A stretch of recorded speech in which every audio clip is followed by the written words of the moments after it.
Hello friends, வணக்கம் and welcome to ராதீஸ் கைமணம். இன்னைக்கு நம்ம இன்ட்ரெஸ்டிங்கான ஒரு குழம்பு ரெசிபி தான் பார்க்க போகிறோம். அதற்காக வெள்ளை பூசணி 2 துண்டுகள் எடுத்து சின்ன சின்னதாக கட் பண்ணி எடுத்துட்டு ஒரு பாத்திரத்தில் 2 கப் தண்ணி ஊற்றிட்டு நம்ம வெட்டி வச்சிருந்த பூசணிக்காய் அதில் சேர்த்துட்டு சிறிதளவு உப்பு மஞ்சள் தூள் சேர்த்து வேக வச்சு எடுத்துக்கலாம். இன்னைக்கு எங்களோட ஃப்ளேவர்ஸ் ஹோம்மேட் டெலிகசிஸ்லேருந்து இன்ஸ்டன்ட் குழம்புத்தூள் வச்சு இந்த குழம்பு எப்படி பண்ணுறதுன்னு பார்க்கலாம். ரொம்ப ஈஸியான ரெசிபி, சீக்கிரம் செஞ்சிடலாம். வாங்க வீடியோக்குள்ளே போகலாம்.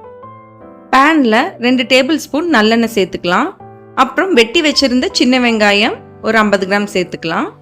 அடுத்ததான் 4 பல் பூண்டு, அப்புறமா கருவேப்பிலை ஒரு கொத்து சேர்த்து நல்லா வதக்கி எடுத்துடலாம்.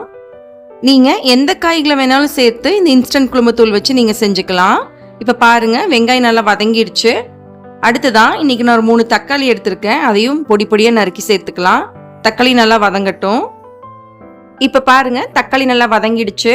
அடுத்ததான் நம்மளோட இன்ஸ்டன்ட் குழம்புத்தூள் ஒரு 3 டேபிள் ஸ்பூன் சேர்த்துக்கலாம். சமையல் செய்ய தெரியாதவங்க கூட எங்களோட இன்ஸ்டன்ட் குழம்புத்தூள் வச்சு ஈஸியாக எந்த காய்கறிகளை சேர்த்து வேணாலும் குழம்பு வச்சிடலாம்.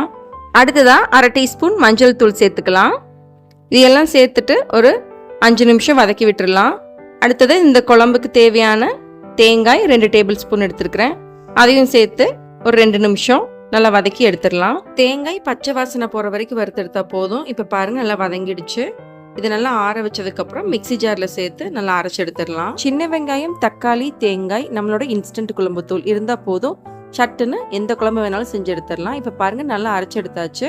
அடுத்ததாக குழம்பு தாளிச்சிடலாம். இந்த குழம்பு தாளிக்கிறதுக்கு ஒரு டீஸ்பூன் எண்ணெய், கொஞ்சமாக கடுகு, அதுக்கப்புறம் நறுக்கி வச்சிருந்த வெங்காயம், ஒரு கொத்து கருவேப்பிலை, 2 வரமிளகாய் சேர்த்து நல்லா வதக்கி எடுத்துடலாம்.